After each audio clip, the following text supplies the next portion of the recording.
Hola mis chicos, continuando con las figuras que estamos estudiando en geometría analítica, hemos visto ya lo que es la recta, hemos visto lo que es el círculo, hemos visto lo que es la parábola. Ahora vamos a ingresar a lo que es la elipse. Es la cuarta figura geométrica que vamos a analizar. Y una elipse es un lugar geométrico, como todos los otros lugares geométricos que hemos analizado. Y sabemos que se llaman lugares geométricos pues porque precisamente lo estamos analizando desde el punto de vista de la geometría analítica. Repito, una elipse es un lugar geométrico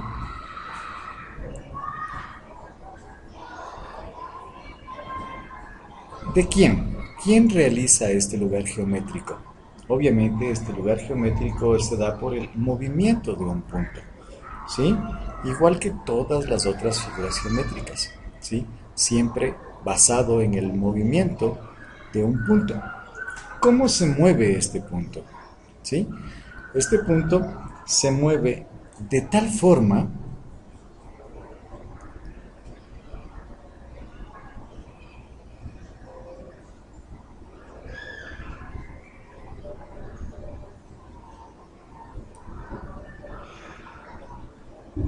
que la suma de sus distancias, la suma de sus distancias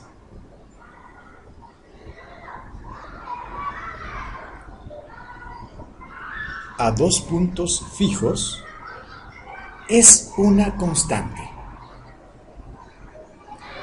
Igual que todo lo que hemos visto antes, el movimiento de este punto tiene una característica. Esa es la característica fundamental, en cambio, de la elipse, que la suma de la distancia a dos puntos fijos, en este caso va a ser una constante. ¿Sí? Estos puntos fijos, a los cuales nos referimos en este caso, son los focos de la elipse. ¿De acuerdo? Así se recuerdan ustedes del foco de la parábola, ¿verdad?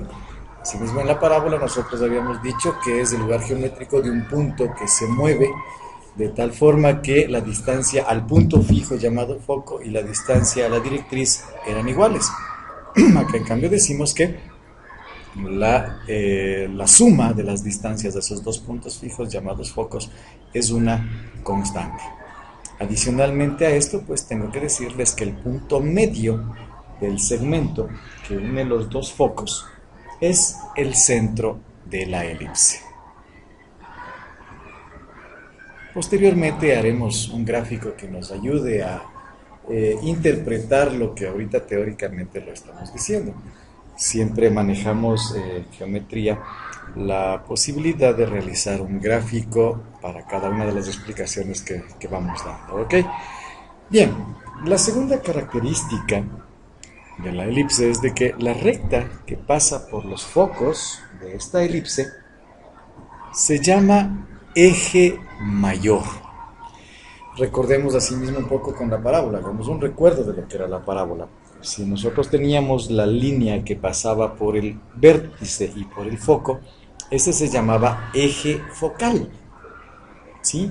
Si en la parábola se llamaba eje focal al que pasa por el vértice y el foco, acá en cambio a la recta que pasa por los dos focos y llega obviamente pasa por los dos vértices se llama eje mayor. Mientras que la cuerda que pasa por el centro de este eje y adicionalmente es perpendicular al eje mayor, se lo conoce como eje menor. Todo tiene una relación con lo anterior, ¿no es cierto? Entonces, aquí visualizamos en nuestra mente un eje mayor y un eje menor. Estos dos son perpendiculares, el uno pasa por los dos focos y el otro es perpendicular a este eje mayor y que pasa por el centro de la elipse. Muy bien, sigamos analizando. A los extremos del eje mayor se los conoce como vértices de la elipse. ¿Qué era el vértice? Manejemos un poco otra vez, volvamos a la parábola. El vértice era el punto donde la gráfica cambiaba su concavidad, ¿verdad? Es decir, si teníamos una dirección hacia abajo, llegaba al vértice y luego se iba hacia arriba, es decir, se convertía en cóncava.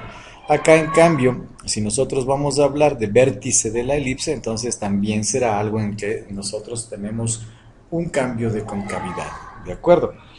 Vemos ese vértice en donde vemos que o se va cerrando o se va abriendo dependiendo del vértice en el que nos encontremos. Muy bien. Una cuarta característica de la elipse es de que la longitud A, vamos a ver las ecuaciones inmediatamente, ¿no es cierto? La longitud A es aquella que va desde el centro de la elipse a uno de sus vértices, ¿de acuerdo? Entonces la letra A, ustedes recordarán que en la parábola la letra A representaba la distancia entre el vértice y el foco. Acá, en cambio, a la letra A se la conoce como la distancia entre el centro y uno de sus vértices. Entonces, si voy del centro a uno de mis vértices, simplemente ahí tendré yo al semi-eje mayor, porque lo estoy dividiendo exactamente en la mitad a mi elipse. Asimismo, la longitud B es aquella que va del centro a uno de los extremos del eje menor, en cambio. ¿Ok? Y si el eje menor, o como su nombre mismo lo indica, es menor que el eje mayor, entonces pues simplemente ahí es donde vemos que la elipse C es achatada en la parte más corta de ella, ¿no es cierto? Además, se cumple pitagóricamente, ¿ya?, de que la relación entre a cuadrado, b cuadrado y c cuadrado es de que a cuadrado es igual a b cuadrado más c cuadrado. Es decir, la distancia entre el centro y el vértice elevada al cuadrado va a ser igual a la suma de las distancias del centro a la parte más achatada de la elipse, así como de la distancia del centro a uno de los focos. C es la distancia del centro a uno de los focos, a cualquiera de los dos focos. Muy bien, continuemos entonces. La cuerda que pasa por cualquiera de los focos, ¿sí?, por cualquiera de los focos, y es perpendicular al eje mayor, se conoce como lado recto. Exactamente igual que en la parábola. Recordemos un poco también la parábola. Aquella recta, aquella cuerda que pasaba por el foco y era perpendicular al eje focal, se conocía como lado recto. Pues aquí no cambia, ¿sí? Aquí también nosotros vamos a ver que el lado recto de la elipse es aquella que pasa por uno de los focos, por cualquiera de los dos focos, y es perpendicular al eje mayor. Aquí lo único que cambia es su forma de cálculo.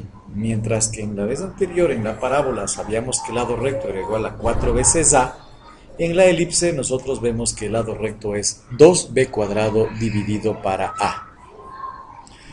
Como en todas las figuras que hemos visto, tienen sus ecuaciones o sus fórmulas de cálculo, ¿ok?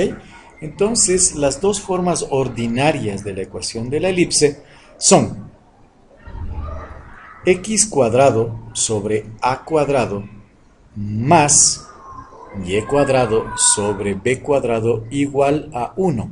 Esto ocurre, si ustedes ven x cuadrado sobre a cuadrado, mucho ojo sobre todo con la parte del denominador, a cuadrado. Esto ocurre si los focos se encuentran en el eje x. En otras palabras, si la elipse es horizontal, ¿ya?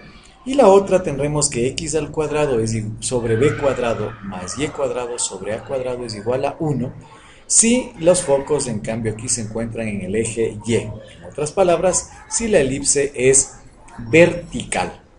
¿Sí? Como ustedes pueden ver, a cuadrado se ubica exactamente debajo del eje en el cual se encuentra la elipse descrita o dibujada.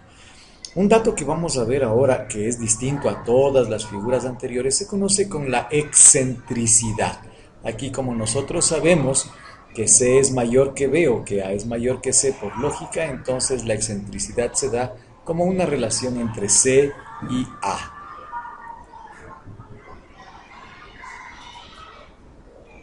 Pues bien, al igual que las otras figuras, tanto el círculo como la parábola, no solamente tenían su centro o su vértice en el origen, ¿verdad?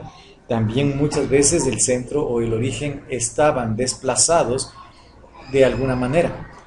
Ustedes conocen que a ese desplazamiento se lo conoce como HK, sería nuestro nuevo centro para el caso de las elipses, ¿no es cierto? Porque en este caso H y K representan el centro de la elipse. Recordemos que para la parábola H y K representaba el vértice de la elipse. Nosotros debemos tener muy claro esto. Entonces las dos ecuaciones de traslación de la elipse para una horizontal será x menos h al cuadrado sobre a cuadrado más y menos k al cuadrado sobre b cuadrado igual 1, y para la vertical x menos h al cuadrado sobre b cuadrado más y menos k al cuadrado sobre a cuadrado igual a 1. Vuelvo y recalco, el punto HK es el nuevo centro de la elipse.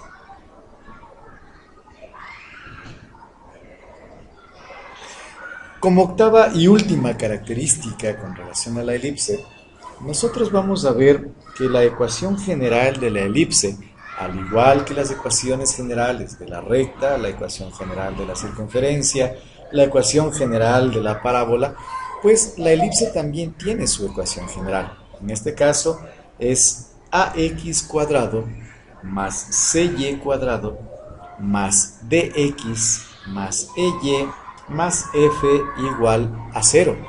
En esta ocasión, a es diferente de c, lo que no ocurría con la circunferencia. Ustedes deben recordar que en la circunferencia a y c eran iguales y esa era la forma de reconocer que era una circunferencia. Acá la forma de reconocer que es una elipse es de que a y c son distintos.